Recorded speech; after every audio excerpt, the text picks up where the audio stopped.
നമ്മൾ പഠിച്ച ചരിത്രത്തിനു പിന്നിൽ അധികമാരും കേൾക്കാത്ത മറ്റൊരു കഥയുണ്ടെങ്കിലോ? അങ്ങനെയൊരു സങ്കീർണമായ വിഷയത്തെ നമുക്കൊന്ന് ലളിതമായി നോക്കാം. ശരി, അപ്പൊ നമുക്ക് നേരെ വിഷയത്തിലേക്ക് കടക്കാം.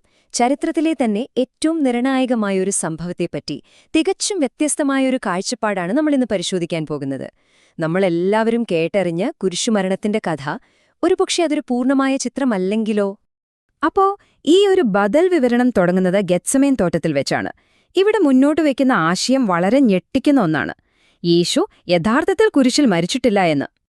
അതായത് ഈ ഒരു വിവരണം പറയുന്നത് എന്താണെന്ന് വെച്ചാൽ, അധികാരികളെ നേരിടാനായി യേശു കളിമണ്ണ് കൊണ്ട് സ്വന്തം രൂപത്തിൽ ഒരു ശരീരമുണ്ടാക്കിയെടുത്തു. എന്നിട്ടൊരു മാലാഖയുടെ ആത്മാവ് ആ ശരീരത്തിൽ പ്രവേശിച്ചു. ആ സമയത്ത് യഥാർത്ഥ യേശു അവിടെ നിന്ന് രക്ഷപ്പെട്ടു എന്നാണ് പറയുന്നത്. കുറച്ച് ദിവസങ്ങൾക്ക് ശേഷം യഥാർത്ഥ യേശു ശിഷ്യന്മാരുടെ മുന്നിൽ വീണ്ടും പ്രത്യക്ഷപ്പെട്ടു. സ്വാഭാവികമായും അവരെല്ലാം ആകെ ആശയക്കുഴപ്പത്തിലായി. കാരണം അദ്ദേഹത്തിന്റെ ശരീരത്തിൽ കുരിശുമരണത്തിന്റെ പാടുകളൊന്നും ഉണ്ടായിരുന്നില്ല. അപ്പോഴാണ് തോമസ് അവിശ്വാസത്തോടെ ആ പ്രശസ്തമായ വാചകം പറയുന്നത്, അവന്റെ കൈകളിലെ ആണിപ്പഴുതുകൾ കാണാതെ ഞാൻ വിശ്വസിക്കുകയേയില്ലെന്ന്. ഇവിടെയാണ് കാര്യങ്ങൾ കുറച്ചുകൂടി ഇൻട്രസ്റ്റിംഗ് ആകുന്നത്. നമ്മൾ ഈ പരിശോധിക്കുന്ന സ്രോതസ്സിലെ വിവരണം ഖുറാനിലെ വിവരണവുമായിട്ട് അത്ഭുതകരമായി ചേർന്നു പോകുന്നുണ്ട്. അത് നമുക്ക് മുന്നിൽ ഒരു വലിയ രഹസ്യത്തിലേക്കുള്ള വാതിൽ തുറന്നു തരികയാണ്. അപ്പൊ സ്വാഭാവികമായും ഒരു ചോദ്യം വരുമല്ലേ? ആരാണ് ഈ രഹസ്യ സന്ദേശം പിന്നീട് മുന്നോട്ട് കൊണ്ടുപോയത്? ഈ സ്രോതസ് പറയുന്നതനുസരിച്ച് അതിലെ പ്രധാന കണ്ണി എന്ന് പറയുന്നത് മറ്റൊരു പ്രവാചകനാണ്. യേശുവിന് ശേഷം നൂറ്റാണ്ടുകൾ കഴിഞ്ഞാണ് ബാബിലോണിയയിൽ മാനി എന്നൊരു പ്രവാചകൻ വരുന്നത്. അദ്ദേഹം സ്വയം വിളിച്ചിരുന്നത് യേശുക്രിസ്തുവിന്റെ അപ്പോസ്തലൻ എന്നായിരുന്നു. അദ്ദേഹത്തിന്റെ സന്ദേശമാണ് രണ്ട് ലോകങ്ങളെ തമ്മിൽ ബന്ധിപ്പിക്കുന്ന ഒരു പാലം പോലെ ഈ വിവരണം കാണുന്നത്. മാനിയുടെ ദൈവശാസ്ത്രം വളരെ സവിശേഷമായ ഒന്നായിരുന്നു. അദ്ദേഹം യേശുവിനെ മൂന്നായിട്ട് തരംതിരിച്ചു. ഒന്ന്, ആത്മീയ വഴികാട്ടിയായ പ്രകാശമാനനായ യേശു. രണ്ട്, ഭൂമിയിലേക്ക് വന്ന ദൂതനായ മിശിഹായായ യേശു. പിന്നെ മൂന്നാമത്തത് കുരിശിൽ തറയ്ക്കപ്പെട്ട ആ പകരക്കാരൻ, അതായത് സഹിക്കുന്ന യേശു. ഈയൊരു വേർതിരിവ് അദ്ദേഹത്തിന്റെ പഠിപ്പിക്കലുകളുടെയെല്ലാം അടിസ്ഥാനമായിരുന്നു.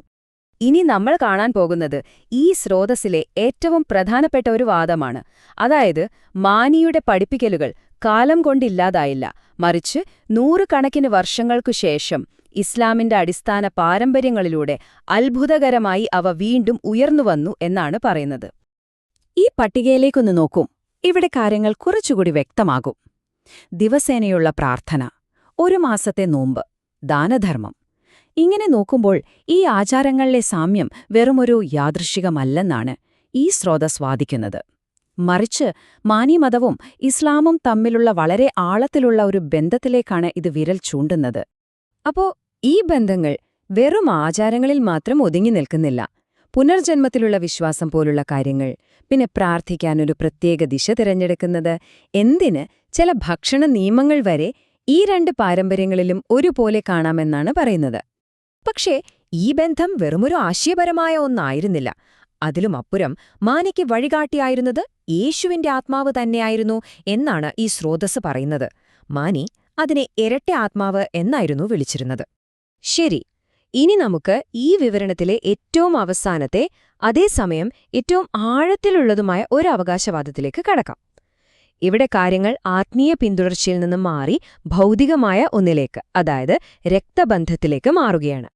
രക്തസാക്ഷിത്വത്തെക്കുറിച്ചുള്ള നമ്മുടെ പൊതുവായ ധാരണയെ തന്നെ ചോദ്യം ചെയ്യാനാണ് ഈ വിവരണം ബൈബിളിലെ ഈ വാക്യം ഉപയോഗിക്കുന്നത്.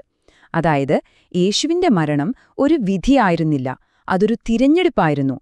അദ്ദേഹം സ്വയം തന്നെ ഒരു പകരക്കാരനെ ഏർപ്പാടാക്കുകയായിരുന്നു എന്ന്. അപ്പോ ആ കുരിശിൽ മരിച്ച പകരക്കാരന് ഒരു വ്യക്തിത്വം നൽകുകയാണ് ഈ വിവരണം. ഹാനോക്കിന്റെ ആത്മാവുള്ള ഒരു യുവശിഷ്യനായിരുന്നു അത്. മനുഷ്യരാശിക്ക് വേണ്ടിയുള്ള ഒരു വലിയ കാരുണ്യപ്രവൃത്തിയായിരുന്നു ആ ത്യാഗം. ആ ത്യാഗത്തിലൂടെ അദ്ദേഹം വലിയൊരു ആത്മീയ പദവി നേടിയെന്നും ഈ സ്രോതസ് പറയുന്നു. ഈ ടൈം ലൈൻ നോക്കിയാൽ നമുക്ക് കാണാം, ആദാം മുതൽ മുഹമ്മദ് വരെയുള്ള പ്രവാചകന്മാരുടെ ഒരു മുറിയാത്ത ശൃംഖലയാണ് ഈ സ്രോതസ് മുന്നോട്ട് വയ്ക്കുന്നത്. ഇവിടെ ഏറ്റവും ശ്രദ്ധേയമായ കാര്യം, യേശുവിനും മുഹമ്മദിനും ഇടയിലുള്ള ഒരു പ്രധാന കണ്ണിയായിട്ടാണ് മാനിയെ അടയാളപ്പെടുത്തിയിരിക്കുന്നത്. ഇവരെല്ലാവരും ഒരൊറ്റ ദൗത്യത്തിന്റെ ഭാഗമായിരുന്നു എന്നാണ് ഈ വാദം പറയുന്നത്. ഇവിടെയാണ് ഈ വിവരണത്തിന്റെ കാതലായ ആശയം വരുന്നത്. അതായത് പ്രവാചകന്മാർ വെറും ആത്മീയമായി മാത്രമല്ല ബന്ധപ്പെട്ടിരിക്കുന്നത്, അവർക്കെല്ലാം ഒരു രക്തബന്ധം കൂടിയുണ്ട്. ആദാമിൽ നിന്ന് തുടങ്ങുന്ന ഒരൊറ്റ കുടുംബവൃക്ഷത്തിൽപ്പെട്ടവരാണ് ഇവരെല്ലാവരും. ദൈവത്തിന്റെ ദൂതന്മാരുടെ ചരിത്രത്തിലുടനീളം കാണുന്ന ഒരടിസ്ഥാന പാറ്റേണായാണ് ഈ വിശുദ്ധ രക്തബന്ധത്തെ ഇവിടെ അവതരിപ്പിക്കുന്നത്. അപ്പോ നമ്മൾ ഈ വിവരണത്തിലെ ഏറ്റവും വിപ്ലവകരമായൊരു നിഗമനത്തിലേക്കാണ് എത്തിച്ചേരുന്നത്. കുരിശുമരണം ഒരു നാടകമായിരുന്നെങ്കിൽ യേശുവിന് പിന്നീട് എന്ത് സംഭവിച്ചു? ഈ സ്രോതസ്സ് പറയുന്നതിതാണ്: യേശു തന്റെ ജീവിതം സാധാരണ പോലെ മുന്നോട്ട് കൊണ്ടുപോയി. അദ്ദേഹത്തിനൊരു കുടുംബമുണ്ടായിരുന്നു. അതിലെല്ലാം ഉപരി പ്രവാചകനായ മാനി അദ്ദേഹത്തിന്റെ നേരിട്ടുള്ള ഭൗതികമായ പിൻഗാമിയായിരുന്നുവെന്ന്.